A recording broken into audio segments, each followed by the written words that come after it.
Heyo, what's up, madlang netizen, mga boss idol, mga OFW natin diyang mga bayani, kamusta po kayong lahat? Sana nasa mabuti po kayong kalagayan ngayon. Bagong video ulit, panonoorin po natin mula kay Daddy Monyo. No? Ito yung movie na tinagalog niya at ibinuod lang. Kaya kahit mga ilang minutes lang to, mga 15 to 18 minutes, makakapanood ka na ng full movie na ito gaya ng sinabi ko po, gagawa po tayo o magre-react tayo ng magagandang reaction video na galing sa mga nagre-research. No, ito po ay galing tong video na to, courtesy po ito kay Daddy Monyo. Kaya po paki-subscribe sa kanyang channel at paki-like and share na rin po.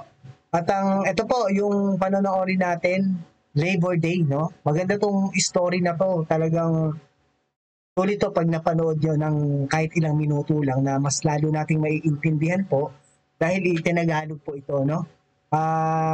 Ang sabi po dito ni Daddy Monyo, nang dahil sa isang pugante ay muling namukadkad ang bulaklak ni Mama Sita. Halina't umpisahan po natin panoorin mga boss idol, mga ka-OFW dyan.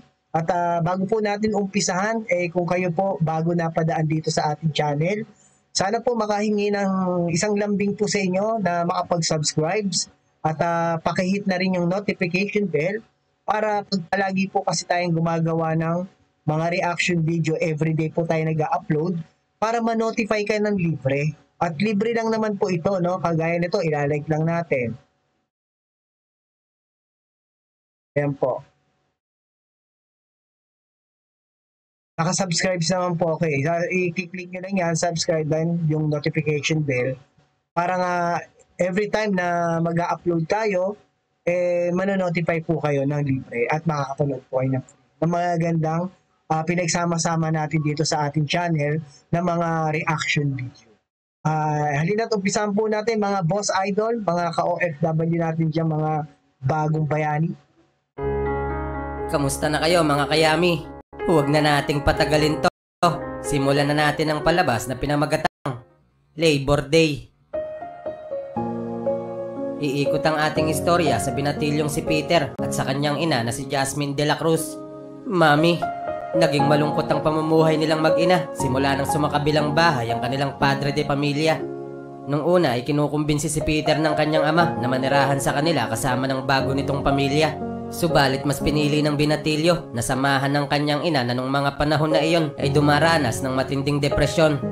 Upang mabawasan ang kalungkutan ng kanyang ina ay ginagawa ni Peter ang lahat ng gawaing bahay. Madalas din niya itong ayain na kumain sa labas at manood ng sine para malibang. Mabuting bata. Isang araw habang nasa grocery store ang mag-ina, napansin ni Peter ang isang lalaki na may bahid ng dugo sa binte kaya tinanong niya kung kailangan ba nito ng tulong. Nakiusap ang lalaki na makikisakay daw ito sa kanilang sasakyan, kaya isinama ni Peter ang lalaki para makausap ito ng kanyang ina.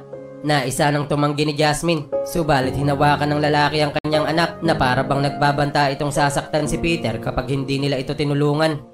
Nang makasakay sila sa kotse, sinabi ng lalaki na dalhin daw siya sa bahay ng mag-ina para makapagpahinga siya doon. Wala nang nagawa si Jasmine kundi ang sundin ang inuutos sa kanila ng lalaki. Pagdating sa bahay, palihim na itinago ni Jasmine sa kanyang bulsa ang isang patalim para gamitin na proteksyon kung kinakailangan. Nagpakilala naman sa kanila ang lalaki sa pangalang Thanos. Nasugatan daw ang kanyang binti mula sa pagtalon sa ikalawang palapag ng gusali para makatakas sa bilangguan. Pugante, kumbaga. Nangako naman si Thanos sa mag-ina na hindi niya sasaktan ng mga ito. Aalis rin siya kaagad kinabukasan kapag dumaan na ang tren sa kanilang bayan. Ilang sandali pa ay napanood nila sa balita ang tungkol sa pagtakas ni Thanos. Dito nga ay napag-alaman ng mag-ina na 18 taon na sa loob ng bilangguan si... Kaya po ang mga starring po dyan, unang-una itong babae, syempre kilalang kilala po natin yan, si Kate Winslet. At itong lalaki naman, parang siya nga yung gumanap na Thanos, no? Kaya sinasabi ni Daddy Monyo, Thanos ang ipinangalan niya. So siya po si Josh Brolin. At ito namang bata, si Gatin Griffith. So, yan po yung mga bida dyan. No? So, Tommy McQuarrie, nandyan din po, alam po eh. So, itong story na to at itong movie na to, napakaganda po. Panoorin po ulit natin. si Thanos dahil sa kasong pagpaslang. Nang marinig ito ni Peter, hindi niya mapigilang mangamba na baka madamay silang mag-ina dahil sa pagtatago nila ng isang pugante. Nakonsensya naman si Thanos dahil alam niya na pwede talagang makasuhan ng mag-ina. Upang hindi madamay ang mga ito ay kinailangan niyang itali si Jasmine sa upuan para palabas na binihag niya ang mag-ina.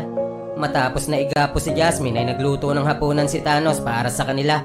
Habang sinusubuan ni Thanos si Jasmine ay unti-unting nagbago ang tingin niya sa pugante. Sardinas ang iniluto ni Thanos pero makikita sa mukha ni Jasmine na para bang jumbo hotdog ang isinusubo ng pugante sa kanya. Mami, kinagabihan ay pinakawalan din ni Thanos si Jasmine para makatulog sila ng maayos. Mga boss idol, pakinggan nyo yung pagsasalita ni Daddy Monyo. Matutuwa ka eh. Talagang meron siyang spicing nilalagay na medyo nakakatawa talaga. Pero magaling na paano niya i-deliver. Hindi naman mapakali ang binatilyo dahil nangangamba pa rin ito sa kalagayan nilang mag-ina. Kinabukasan habang nag-aalmusal ang dalawang lalaki, lumapit si Jasmine na may dalang lubid at sinabi nito kay Thanos na igapos mo na ako, Daddy. Yummy nun. Subalit sinabi ni Thanos na hindi na ito kailangan dahil aalis na rin siya pagkatapos nilang kumain. Sumagot naman si Jasmine na holiday ngayong araw kaya nasisiguro niya na walang dadaan na tren. Iyari na. Naglinis na lang ng buong bahay si Thanos at sa kanya kinumpune ang mga sirang kagamitan sa bahay ng mag-ina. Pinalitan din niya ang langis ng sasakyan tapos ay tinuruan niya si Peter kung paano maglaro ng baseball. Sa loob lang ng isang araw ay nagawang gampanan ni Thanos ang mga bagay na kahit kailan ay hindi nagawa sa kanila ng tatay ni Peter. Si Jasmine na lang talaga na ilang taon nang walang change oil ang hindi pa kinukumpune ni Thanos. Siyempre darating din tayo dyan. Nung araw din na iyon, isang kapitbahay na may dalang mga prutas ang bumisita sa kanilang bahay. Hinahanap ng matanda si Jasmine kaya nagsinungaling na lang si Peter na nasa palengke ang kanyang ina. Sinabi naman ng matanda na hindi dapat siya iniiwan ng mag-isa sa bahay dahil may isang pugante raw na pagala-gala sa kanilang lugar. Nga naman, nang makaalis ang matanda, nagmungkahi si Thanos na gumawa daw sila ng pie gamit ang mga prutas na ibinigay ng matanda sa kanila. Dito nga ay tinuruan ni Thanos ang mag-ina kung paano gumawa ng masarap na pie. Habang minamasa nila ang harina, hindi maitatago ang kumakatas na pananabik sa pagitan ng dalawang uhaw na kaluluwa. Napansin tuloy ni Peter na may namumuong bagyo sa loob ng kanilang bahay. Habang kinakain nila ang ginawa nilang pie, makikita sa mga kilos ng dalawa na para bang mas gusto na nilang kainin ang isa't isa. Maya-maya pa, isang sasakyan ng pulis ang dumaan sa harapan ng bahay. Dahil paikot-ikot ang mga pulis, nagpasya si Thanos na lisanin na ang bahay ng mag-ina para hindi na madamay ang mga ito. Pinigilan naman siya ni Jasmine at sinabing kailangan muna nilang gamutin ang kanyang sugat. Sumang-ayon din si Peter at sinabing may kasamang aso ang mga pulis at naaamoy nito ang kanyang dugo. Tahiin daw muna nila ang sugat ni Thanos para hindi na siya masundan ng mga pulis. Nung gabi na iyon ay doon na natulog si Thanos sa kwarto ni Mama Sita. Iyari na. Makalipas nga ang 18 taon na pagkakakulong, muling pinakawalan ni Thanos ang naipon niyang Infinity Stone na talaga namang naririnig hanggang sa kwarto ni Peter.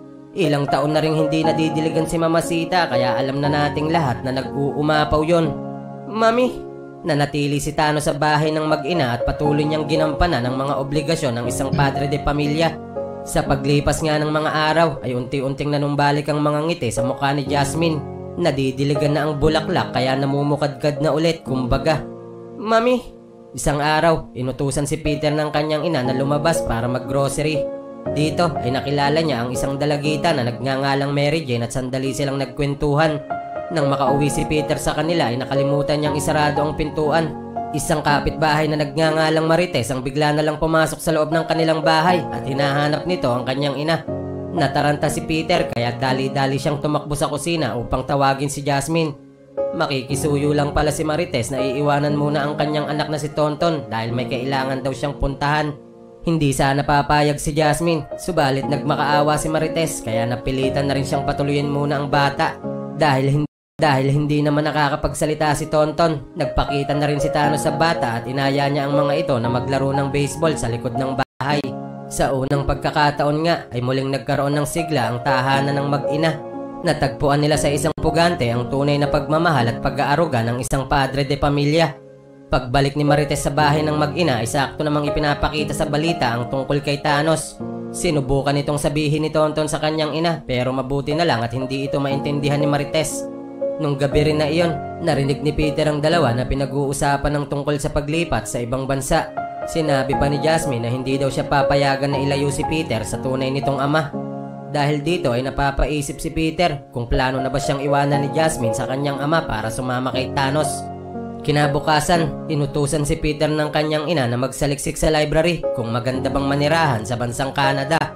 Pagdating niya sa silid aklatan ay nakita niyang nagbabasa ng libro doon si Mary Jane. Binanggit ni Mary Jane na pinalayas daw siya ng kanyang ina simula nang magkaroon ito ng bagong boyfriend. Sinabi naman ni Peter na ganito rin ang kanyang sitwasyon sa ngayon, subalit naniniwala siya na kahit kailan ay hindi siya magagawang iwanan ni Jasmine. Nagbigay naman ng payo ang dalaga na kung ayaw matulad ni Peter kay Mary Jane, kailangan daw niyang gumawa ng paraan para mawala sa buhay nila ang bagong boyfriend ng kanyang ina. Malungkot na umuwi sa bahay si Peter dahil nangangamba siya na baka tuluyan na nga siyang iwanan ni Jasmine. Nakita naman niya sa isang pahayagan ng tungkol sa 10,000 dolyar na pabuya sa kung sino mang makapagtuturo sa kinaroroonan ni Thanos. Laking pera nun. Nung gabi rin na iyon ay isinama si Peter ng kanyang ama na kumain sa labas kasama ng bago nitong pamilya. Pagbalik ni Peter sa kanilang bahay, binanggit ni Jasmine sa kanya ang tungkol sa paglipat nila sa Canada. Napaluha tuloy ang binatilyo dahil inakala niya na iiwanan siya ng mga ito. Biglang niyakap ni Jasmine ang kanyang anak at sinabing kahit kailan ay hindi nila magagawang iwanan si Peter. Nakahinga ng maluwag ang binatilyo at tuluyan ng napawi ang kanyang pag-aalala. Kinabukasan ay maaga silang nag-empake para sa kanilang paglipat. Matapos nito ay nakipagkita si Peter kay Mary Jane upang magpaalam sa dalaga na aalis na sila papuntang Canada. Yung araw na iyon ang unang araw ng pasukan kaya nagtataka si Mary Jane kung bakit ngayon pa sila aalis. Dahil dito ay napagtanto ng dalaga na ang puganting nasa balita ang bagong kasintahan ng nanay ni Peter. Matalinong bata. Bago sila umuwi ay hinalikan ni Mary Jane si Peter at sinabing nalulungkot siya dahil aalis na daw ang binata kung kailang nagsisimula pa lang silang magligaw-ligaw. Ganun sana. Lalo namang lumala ang sugat ni Thanos kaya hindi maiwasang mag-alala ni Jasmine. Nagpaalam siyang lalabas muna para bumili ng gamot ni Thanos. Habang nasa loob ng kotse si Jasmine, napansin ni Thanos ang labis na pagkabahala sa mukha nito. Dahil dito ay nilapitan niya si Mamacita para kausapin at pakalmahin. Dito nga ay nagkwento si Jasmine tungkol sa kanyang nakaraan. Sinabi niya na matapos niyang ipanganak si Peter ay hindi na sila muling nabiyayaan pa ng anak. 3 ulit siyang nagbuntis subalit hindi ito nagtuloy at ang ika-4 na ipinagbuntis naman niya ay wala ng buhay ng kanya itong iluwal. Sakit nun. Sinabi rin ng doktor na hindi na siya muling magbubuntis pa kaya nagdulot ito sa kanya ng matinding depresyon. Kasunod pa nito ang pag-iwan sa kanya ng dati niyang asawa na lalong nagpalala sa kanyang karamdaman. Salbahe ang putya. Natatakot daw si Jasmine na baka iwanan din siya ni Thanos dahil hindi na niya ito mabibigyan pa ng anak. Iginiit naman ni Thanos na hindi na iyon mahalaga dahil kasama na niya si Jasmine at si Peter. Masayang pamilya na iyon para sa kanya. Ikinuwento naman ni Thanos ang dahilan kung bakit siya nakulong. Dating sundalo pala si Thanos at meron din siyang asawa at isang anak. Nang makabalik si Thanos sa bahay pagtapos ng kanyang serbisyo, napansin niya ang malaking pagbabago sa mga ikinikilos ng kanyang asawa. Madalas silang maiwan sa bahay ng kanilang sanggol dahil palaging lumalabas ang kanyang asawa hanggang hating gabi. Salbahing babae ito. Isang gabi ay sinundan ni Thanos ang kanyang asawa at naabutan niya itong nakikipaglandian sa ibang lalaki. Sa kabila nito ay kinausap pa rin niya ng mahinahon ng kanyang asawa. Tinanong din ni Thanos kung siya ba talaga ang tunay na ama ng bata. Subalit tinawanan lamang siya ng haliparot na babae. Isang araw ay naabutan niya ang kanyang asawa na inilulublob sa bata bang kanilang anak. Itinulak niya ang kanyang asawa at aksidenteng tumama ang ulo nito sa matigas na bagay. Sa kasamaang palad ay parehong hindi nakaligtas nung gabi na iyon ang kanyang mag-ina. Buti na lang at pelikula lang to kaya huwag kayong ano dyan. Balik na tayo sa kasalukuyan. Bago sila umalis papuntang Ang kulit, no? Buti na lang, pelikula lang to at huwag kang ano dyan. Okay talaga to si Daddy Monyo. Spicy yung kanyang mga pag-deliver sa pagkwento. May konting exciting. Canada, pinuntahan muna ni Peter ang bahay ng kanyang ama upang mag-iwan ng liham. Habang naglalakad pa uwi ang binatilyo, may isang pulis na nagngangalang Tony ang nag-alok na ihahatid siya sa kanilang bahay. Upang hindi maghinala ang pulis ay pumayag na lang si Peter na magpahatid dito. Nabigla tuloy si Jasmine nang makita niyang may kasamang pulis si Peter. Nanatili naman sa itaas ng kwarto si Thanos habang hinihintay na umalis ang police officer. Nang matapos ang kanilang paghahakot, dali-daling pumunta sa bangko ang mag-ina upang ilabas ang lahat ng kanilang pera.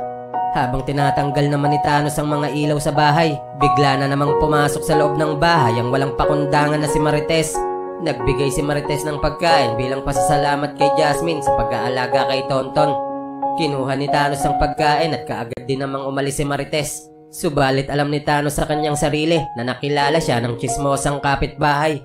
Nang makabalik ang mag-ina ay dali-dali silang umakyat para kuhanin ang iba pa nilang kagamitan.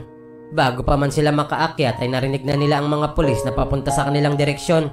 Sinabi ni Jasmine na kailangan na nilang umalis. Subalit batid ni Thanos na huli na ang lahat at wala na silang panahon para makatakas sa lugar. Upang hindi masangkot ang mag-ina ay muli niyang isinagawa ang unang plano. Itinali niya ang mag-ina at saka siya lumabas ng bahay para isuko ang kanyang sarili sa police officer na si Tony. Hindi tuloy mapigilang lumuha ng mag-ina habang kinakalagan sila ng mga pulis. Makalipas ang ilang araw, nalaman nila na kinasuhan pa ulit ng kasong kidnapping si Thanos.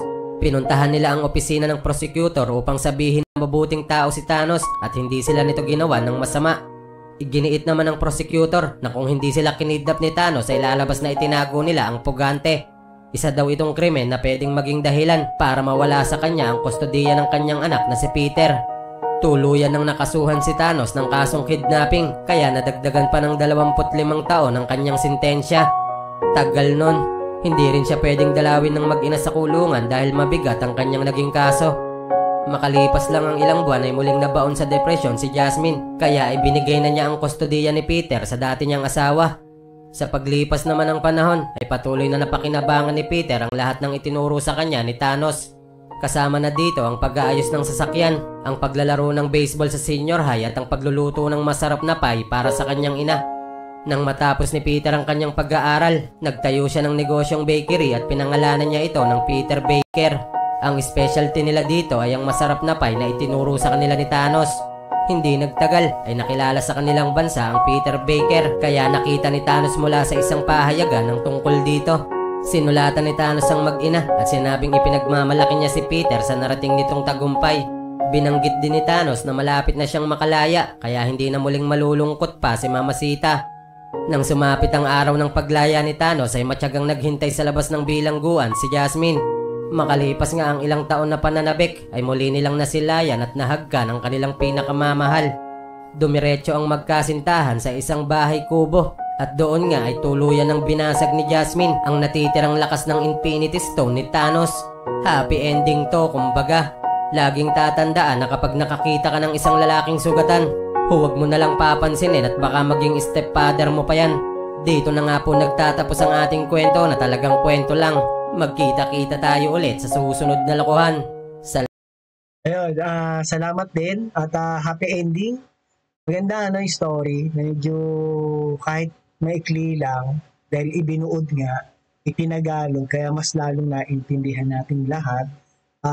Ayun na po at napakaganda ng mga story ni Daddy Monyo. Sana paki-subscribe sa kanyang channel at paki-like and share na rin. At dito rin sa ating channel po, sana makapag-subscribe po kayo at paki-hit na rin yung notification bell kasi palagi po tayong gagawa ng mga magagandang reaction video tulad nito. At kahit na iba, variety po ginagawa natin. Kahit yung mga news na mga trending, viral, na mga artista na ini-interview, at yung mga fantasy romance na parang ganito rin. And then yung mga horror, at saka yung mga marami tayong gagawing mga gandang mga reaction. Basta maganda, lalagyan natin ang reaction video. Kaya sana makapag-subscribe kayo para palagi kayong nanonotify ng libre, no?